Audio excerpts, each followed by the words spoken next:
Saygıdeğer izleyicilerimiz, yurt dışında yaşayan tüm vatandaşlarımızı çok yakından ilgilendiren bir konumuz var. Bildiğiniz üzere ben bu ekrandan defalarca gündeme getirdim. Sizlerden çok sayıda soru aldık. Neydi bu konu? Otomatik finansal bilgi paylaşımı. Yani eğer siz yurt dışında yaşıyorsanız ve Türkiye'de herhangi bir bankada paranız varsa sizleri çok yakından ilgilendiren bir konuydu bu. Otomatik finansal bilgi paylaşımı.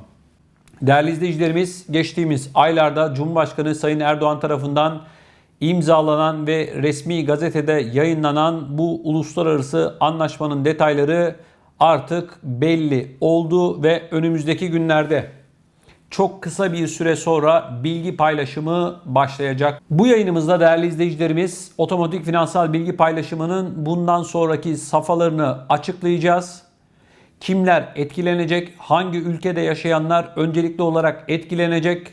Otomatik finansal bilgi paylaşımıyla yaşamış olduğunuz ülkeye hangi bilgiler verilecek? Bunların hepsini tek tek sizlere aktarmaya çalışacağım ama onun öncesinde şunu söylemek istiyorum değerli izleyicilerimiz.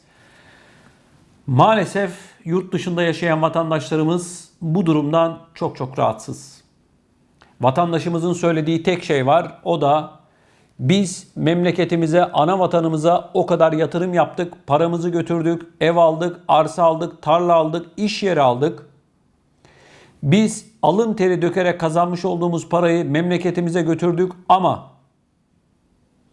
maalesef devletimiz bizim bu gizli kalması gereken bilgilerimizi yaşamış olduğumuz ülkeye veriyor diyorlar. Ben de şahsi kanaatim bu yönde değerli izleyicilerimiz. Türkiye Cumhuriyeti Devleti'nin yapmış olduğu bu uluslararası anlaşmanın sonuçlarının kime ne fayda sağlayacağı çok büyük bir soru işareti.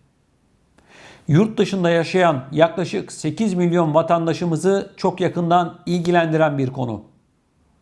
Gurbetçi aylarca çalışır, günlerce, yıllarca biriktirir, yemez, içmez. Yarın öbürsü gün başıma bir iş gelirse hiç olmazsa kenarda, kıyıda, köşede bir param olsun der. Ve bu parayı da yaşamış olduğu ülkede tutmak yerine ana vatanımıza, Türkiye'ye götürür. Bankalara yatırılan bu paralar milyarlarca euro Türkiye ekonomisine ciddi katkı sağlıyor. Türk bankalarına ciddi katkı sağlıyor. Döviz, Türk lirası, altın vesaire. Maalesef gelinen noktada Avrupa başta olmak üzere yurt dışında yaşayan vatandaşlarımızın tedirginliği had safhada. Üzülerek bu haberi veriyorum değerli izleyicilerimiz. Önümüzdeki günlerde maalesef bilgi paylaşımı başlayacak. Peki kimler nasıl etkilenecek? Bildirim yapılması halinde yaşamış olduğunuz ülke size nasıl bir uygulama yapacak? İşte bunların hepsini bu yayınımızda sizlerle paylaşacağım. Peki bildirim yapılması halinde bu sıkıntıdan kurtulma yolları var mı? İşte bunların hepsini yine bu yayının sonuna doğru anlatacağım. O nedenle bu yayınımızı sonuna kadar çok dikkatli bir şekilde takip etmenizi rica ediyorum. Şimdi değerli izleyicilerimiz, öncelikle şunu söylememizde bir fayda var. Türkiye 136 ülkeyle bir anlaşma imzaladı. OECD diyoruz. Yani Dünya Ekonomik İşbirliği Teşkilatı. Şimdi bu teşkilata üye olan devletler de birbirleriyle bu bilgi paylaşımını yapacaklar. Peki sadece Türkiye mi verecek? Hayır. Örneğin Türkiye Almanya'da yaşayan bir vatandaşının bilgisini Almanya'ya verdiğinde yine Almanya'daki ikameti bulunan yine Almanya'dan da karşılıklı olarak bilgileri alacak. Şimdi bu otomatik finansal bilgi paylaşımı neleri kapsıyor? Hangi bilgiler verilecek? Bakın. 1. Banka hesapları. Bankada faizli ya da faizsiz hiç önemli değil. Bir hesabınız varsa bu hesabınızda kaç para varsa bu bildirilecek. Saklama hesapları denilen hisse senetleri, hazine bonoları da bildirilecek. Ortaklık ve borç ilişkisi menfaati. Yani sizin Türkiye'de adınıza herhangi bir şirket varsa ve bu şirketin de herhangi bir banka hesabı varsa, siz ortak ya da sahip olarak Türkiye'de görünüyorsanız bu bilgiler de verilecek. Nakdi değer sigorta sözleşmeleri. Arkadaşlar, nakdi değer sigorta sözleşmeleri şunlar. Siz diyelim ki özel bir emeklilik sigortası yaptınız. Hani bu SGK'nın emekliliği değil. Özel sigortalar var biliyorsunuz Türkiye'de. Belirli bir miktar her ay ya da yılda bir para ödüyorsunuz. 10 yılın ya da 15 yılın, 20 yılın ardından size bir para veriyorlar. Buna da emeklilik diyorlar. Eğer böyle bir sigorta poliçeniz varsa Türkiye'de, bu da bildirilecek bilgiler arasında. Yine değerli izleyicilerimiz, burada bilinmesi gereken bir diğer önemli konu hangi bilgiler diyoruz ya?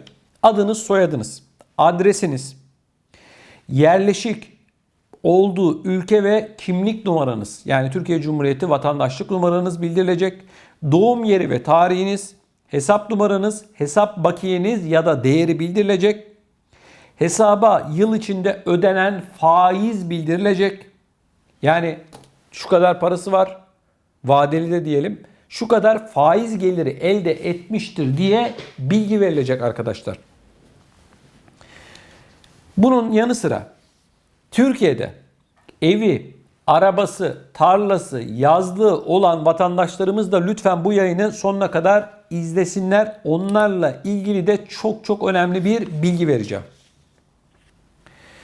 Peki değerli izleyicilerimiz, çok sayıda soru var. Bu soruların başında da Türkiye neden böyle bir bilgi paylaşımına gidiyor? Söylenen şu arkadaşlar. Kara parayı engellemek için ülkeler birbirleri arasında böyle bir anlaşma yaptılar. Bu nedenle Türkiye bilgileri paylaşıyor deniliyor. Söyleneni aktardım size. Bir diğer önemli soru. Hangi ülkelerle bilgi paylaşımı yapılacak? Şimdi arkadaşlar, bugüne kadar Türkiye, Norveç ve Litvanya'ya bilgileri verdi. Norveç ve Litvanya'ya. Ama çok sayıda vatandaşımızın yaşamış olduğu ülkelerden Almanya, Fransa, Hollanda, Belçika, Avusturya, İngiltere gibi ülkelere şu ana kadar, bugüne kadar bilgi verilmedi. Ama verilecek. Yine değerli izleyicilerimiz, bir diğer önemli soru ne zamanı kapsayacak? Şimdi bakın, bu anlaşma değerli izleyicilerimiz normal şartlarda 2019'un bilgilerini 2020 yılında verilecekti. Ama pandemi girdi araya, 2019'un bilgileri verilmedi. Hal böyle olunca da şu dendi. Pandemi nedeniyle sistemleri çalıştıramıyoruz, bilgileri alamadık, biz size bilgi veremiyoruz dendi. Bu anlaşma örneğin 2021 yılının bilgileri 2022'de veriliyor.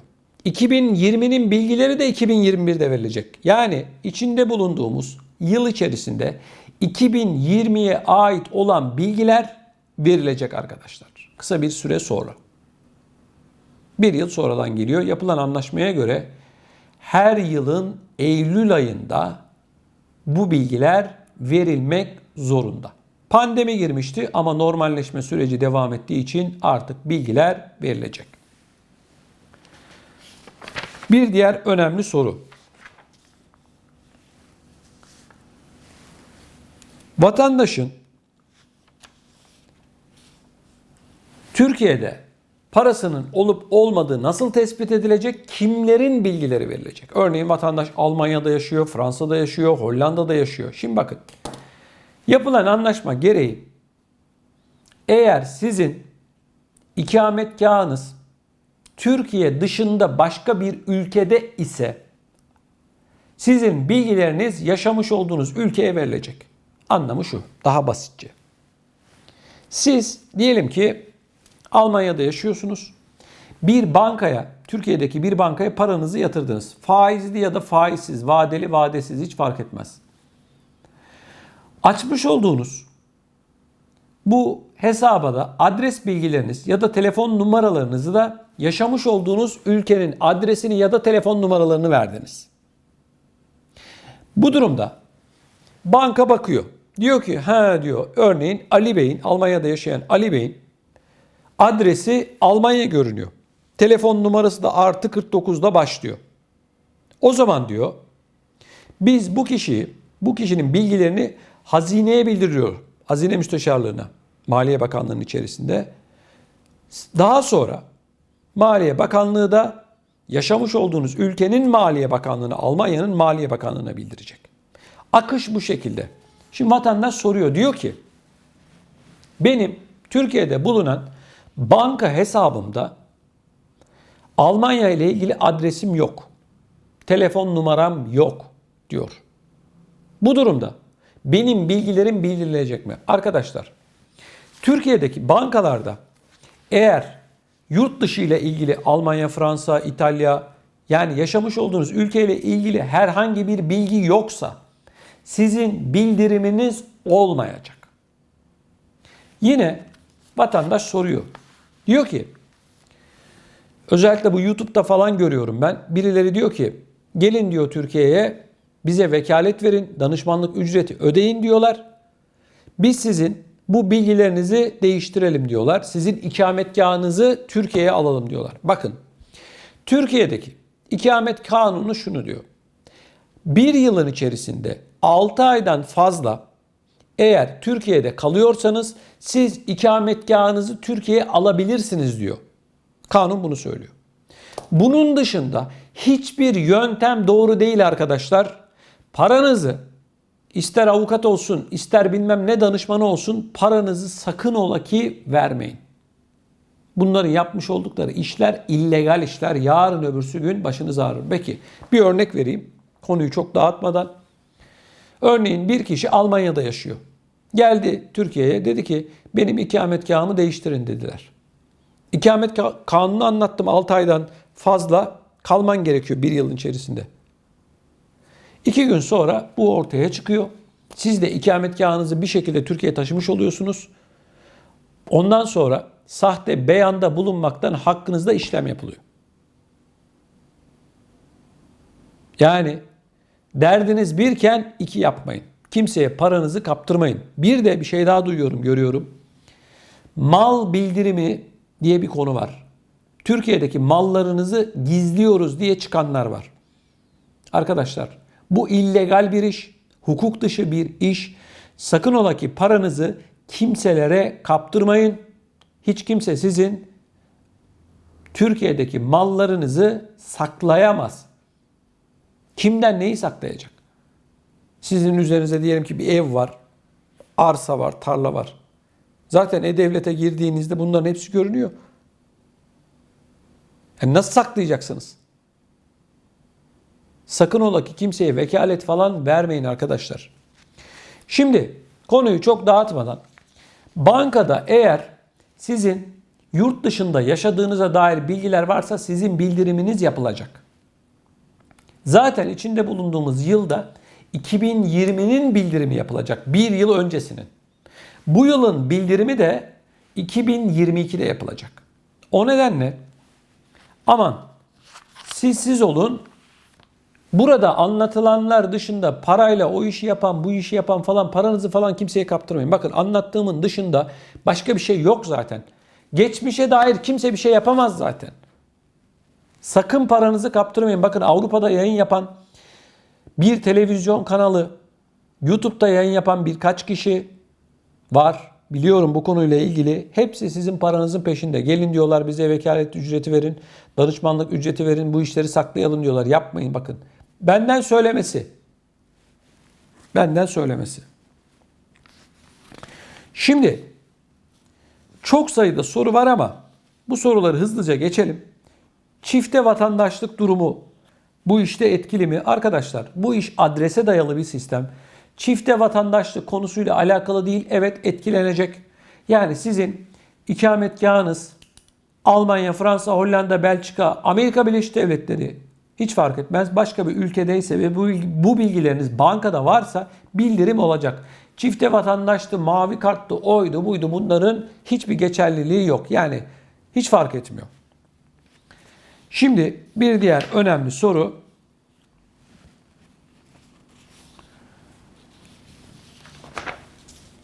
Çok sayıda soru var ama ben çok fazla başınızı ağrıtmak istemiyorum. O nedenle hızlı hızlı geçiyorum. Şimdi vatandaş soruyor. Diyor ki ortak hesabımız var diyor. Bu ortak hesap nasıl bildirilecek? Bakın bazı özellikle karı kocaların Türkiye'deki bankalarda ortak hesapları var. Bildirim şu şekilde olacak. Ali Bey ve Fatma Hanım. Denilecek ki Ali Bey'in bankada örneğin 100 bin eurosu var. Böyle bir bildirim olacak.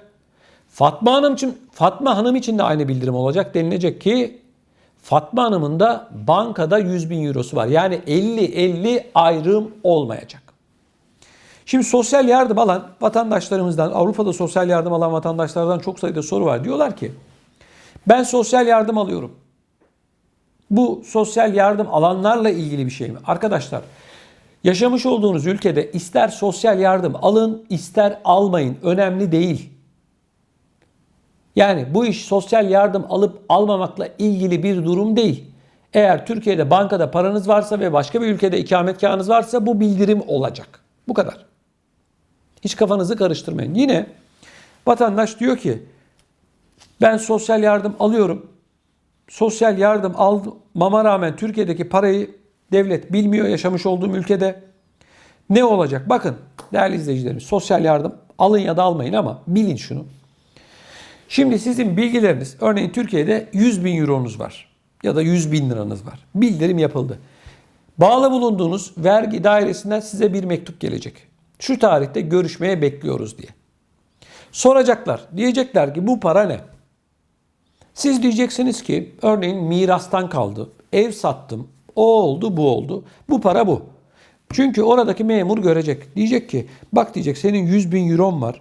Bankada faiz alıyorsanız bak bu 100 bin euronun 8 bin eurosu faiz diyecek. Geriye kalıyor 92 bin euro. Bu para ne diye soracak size. Eğer siz sosyal yardım alıyorsanız sıkıntı var demektir. Şöyle ki çünkü memur diyecek ki kardeşim sen param olmadığını bana söylüyorsun ve sosyal yardım alıyorsun. Ama bak Türkiye'de param var diyecek. Nasıl bir cezai işlem uygulayacaklar bunu bilmiyoruz. Çünkü henüz bildirim yapılmadığı için uygulama metodu ne olacak bilmiyoruz. Ama vatandaş diyelim ki sosyal yardım almıyor. Bir parası var Türkiye'de örneğin onun da işte 150 bin lirası olsun ya da 150 bin eurosu olsun. Bu parayı bu vatandaşımız helal yoldan kazanmış yani vergisini ödemiş. Parayı biriktirmiş, Türkiye'ye bir şekilde götürmüş, yatırmış. Bu vatandaşımızın söyleyeceği şey şu. Hiç korkmayın bakın hiç. Yani sosyal yardım alsanız da korkmayın. Olan oldu zaten. Kimseye gidip paranızı falan kaptırmayın diye anlatıyorum bunları. Eğer vatandaş sosyal yardım almıyorsa, kardeşim bak ben çoluk çocuğumla beraber çalıştım. Karım çalıştı ya da ben çalıştım. Bak bu kadar yıldır biz buradayız. Bu paraların vergilerini ödedik. Maaşlarımızdan kazandığımız paradan arttırdığımız, yemeyip içmeyip arttırdığımız para. Bu kadar. Bunu söyleyeceksiniz. Bu kadar. Başka bir şey yok. Sosyal yardım alıyorsanız da kardeşim ben bu sosyal yardım alıyor muyum? Alıyorum. Sosyal yardım denilen şeyle para biriktirilir mi? Hayır. Ben sadece bu parayla geçindim. Bu para benim Türkiye'deki işte şuydu, buydu bir şekilde bir şey söylemen gerekiyor. Miras kaldı. Ya da şu oldu, bu oldu. Bunları söylerken hani arkadaşlar ben sizi yanıltmak için söylemiyorum. İlla ki soracak memur size diyecek ki bu para ne diyecek. Sosyal yardımı keser kesmez. Bunu bilemiyoruz. Ceza yazar yazmaz. Bunu bilemiyoruz. Çünkü uygulama yok da bildirim olmadığı için henüz ortada bir şey yok. Mesela Hollanda ile ilgili şöyle bir durum var. Hollanda hükümeti özellikle şikayet olması halinde sosyal yardım alanların Türkiye'deki mal varlıklarını illegal bir şekilde, hukuksuz bir şekilde bazı avukatlara para vererek yasa dışı bir şekilde öğreniyor. Bu avukatlar gidiyorlar tapu dairesinde bilgileri oradaki memurla bir şekilde halledip çıkartıyorlar. Ve diyorlar ki örneğin Ali'nin, Veli'nin Türkiye'de şu kadar evi, arsası, tarlası var. Değeri de bu kadardı. Bu kadar diye bildiriyorlar ve bu şekilde yargılanan ve ceza alan vatandaşlarımız var. Hollanda'da biliyorum, konuştum ben bunlarla. Bunu lütfen unutmayın. Şimdi vatandaş soruyor. Benim bankada kira gelirim var. Her ay Türkiye'de bir evim var ya da işte bir dükkanım var. Ona bir para yatıyor diyor. Bu detaylar bildirilecek mi? Arkadaşlar, sizin Türkiye'deki bir evinizin, arsanızın, tarlanızın olduğu bildirilmeyecek. Ne bildirilecek? Bankadaki para. Her ay bir para yatıyor. Sizin bu hesap hareketleriniz bildirilmeyecek. Yani her ay işte Ali yatırdı, Veli yatırdı, kira bedeli falan, bunlar bildirilmeyecek. 31 Aralık tarihinde, yani her yılın son günü bankada kaç paranız varsa bu bildirilecek. Örneğin diyecekler ki işte 100 bin lirası var. Bu 100 bin liranın 3 bin lirası, 5 bin lirası faiz geliri diye bildirim olacak. Türkiye'deki mal varlığınız, eviniz, arsanız, tarlanız, arabanız vesaire, bunların bildirimi olmayacak. Hesap detayı da olmayacak. Yani bu paranın ne olduğu, biliyorsunuz mesela kiracınız para yatırınca oraya yazar, açıklama bölümüne der ki kira bedeli der. Kira bedeli falan, bunlar yazmayacak arkadaşlar. Yani Türkiye'de eviniz, arsanız, tarlanız olduğunu bilmeyecekler. Sadece paranızın olduğunu bilecekler. Bunu sakın unutmayın değerli izleyicilerimiz. Şimdi saygıdeğer izleyicilerimiz, yine vatandaşımızın bize sorduğu soru şu. Bu işten kurtuluş var mı? Çözüm yolu var mı? Şimdi bakın, ben aslında anlatırken bunun şifresini verdim size. Ne dedim? 31 Aralık tarihinde bankada kaç paranız varsa bu bildirilecek. 31 Aralık'ta. Şimdi siz 31 Aralık'tan önce herhangi bir tarihte, 30 Aralık'ta, Kasım'da, işte ya da geriye doğru gittiğimizde Ekim'de, Eylül'de vesairede bankadaki paranızı çektiniz diyelim. Sıfırlandı. Hiç para yok. Sizin hakkınızda şöyle bir bildirim olacak. Ali Bey'in, işte Fatma Hanım'ın Türkiye'deki bankada 0 TL'si vardır diye bildirim olacak. Bu kadar. 0 TL. Parayı çektiniz. Bildirim 31 Aralık'ı kapsıyor. Bunu lütfen unutmayın. Bu anlatmış olduğum bölümü bir daha dinlemenizi tavsiye ederim. 31 Aralık'taki para bildirilecek. Bunu lütfen unutmayın. Şimdi vatandaş yine soruyor bana. Bizim Facebook hesabımızdan, özellikle Emekli TV'nin Facebook hesabını takip etmenizi rica ediyorum. Bu konuyla ilgili çok sayıda paylaşım yapıyorum o konuda. Facebook'ta. Bizi izleyen izleyicilerimizin Facebook'tan bu konuyla ilgili daha çok bilgi alması mümkün. Facebook'u mutlaka takip edin. Emekli TV Facebook. Emekli TV Facebook yazdığınızda ya da Facebook'a girip Emekli TV yazdığınızda görebilirsiniz. Diyelim ki vatandaş hesabını kapattı. Bildirim olacak mı? Şimdi bakın. Siz hesabı kapatmadan önce ne yapıyorsunuz? Paranızın hepsini çekiyorsunuz, değil mi? Sıfırlıyorsunuz. Şöyle bildirim olacak hesabını kapatanların. Ali Bey'in, işte Fatma Hanım'ın Türkiye'deki bankada 0 TL'si vardır diye. Yani bakiye 0 diye bildirim olacak. 31 Aralık'ta kaç para varsa bu bildirilecek. Bunu unutmuyoruz. 31 Aralık'tan önce paranızı çekerseniz şöyle bildirim olacak. 0 TL ya da euro, dolar neyse işte bildirim olacak. Yine çok sayıda soru alıyoruz. Türkiye'deki bankada kiralık kasam var diyor mesela. Arkadaşlar, kiralık kasaların içerisinde ne olduğunu sadece siz biliyorsunuz. Sizin Türkiye'deki herhangi bir bankada kiralık kasanız olduğu bildirimi yapılmayacak. Kiralık kasalar bu işin dışında. Lütfen bunu unutmayın. Değerli izleyicilerimiz, ben formülü anlattım. Detayları da anlattım. Bu konuyla ilgili sorularınız varsa lütfen bu videonun altına yazın. Ben tüm soruları okuyup sizinle bunu cevaplarını paylaşacağım.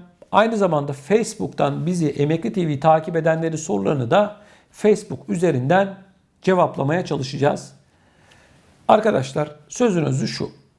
Bu otomatik finansal bilgi paylaşımıyla ilgili artık vakit geldi.